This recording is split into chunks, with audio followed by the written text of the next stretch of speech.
ভাই মোর গাছের লাউ গাছে থুইলে গরুতে খাইয়ে লইবে এটা একটু ফ্রিজে রাখা যাইবে দেখ কেন আবার গরুতে মুখ টুক না দেয় গরু তো ফ্রিজের মধ্যে বানছি যে গরুতে মুখ দেবে বলো কোনটা মোর পুকুরের মাছ আজ কর বাজারে বেচমু না শুনছি ফ্রিজে মাছ রাখলে বলে মাছের স্বাদ বাড়ে এটা একটু রাইয়ে দেন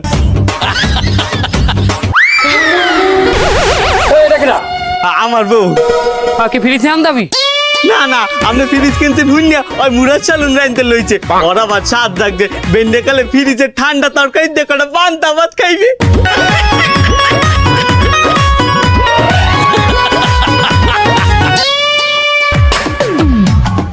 কি জেতা ছাগলটা ফ্রিজে আন দাবি না না জবাই করে রাখুন ওই কিনা ভাই মোর ছাগলটাকে ওর বিশ্বাসই করতে চায় না জবাই পর ওর ফ্রিজে রাখুন আমরা ফ্রিজটা দেখাইতে লই আইছি বাবু তোমার কি ফ্রিজটা পছন্দ হয়েছে আর সুবহানাল্লাহ বেবাকের তাই আমি রাখবো অনেক টেনশন করবা না কিন্তু বেন্নে কালাইয়া লই যাবা দাও আর বাহিতে এনে রাখো দে ছাগল হামদা দেন তা ছাগল ওটা জবাই দিয়ে আনবে না লই আই